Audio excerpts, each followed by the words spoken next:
एते बेसी खरा होचे बाकी मैं खरा मासर सबुनु बेस्ट जिनिस काणे आपण मन के देखौछे।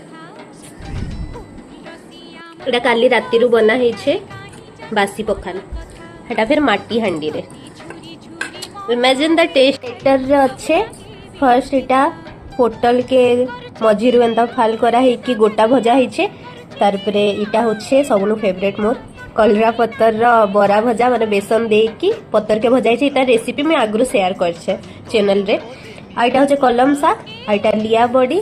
तार परे इटा गोटे बहुत यूनिक डिश हमर बालेश्वर साइड आड़े इटा के खाइसन बहुत बेसी।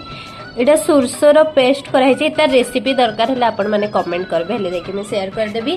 तार परे इटा होछे पापड़, इटा श्रीराम पापड़। इटा टेस्ट बहुत भल थिसी, जदी के ट्राई करिछन हले जानि थिबे नहले पक्का ट्राई करबे। इटा टेस्ट बहुत बढ़िया थिसी। आ इटा होछे आम खटा, इटा बासी है तो बेसी टेस्टी तार एबे बढ़ी जैतिबा जेतु इटा बासी है एबे। और इटा आजिरा पूरा होल प्लेटर। तो इटा ही होछे बेस्ट थिंग खरा मासर।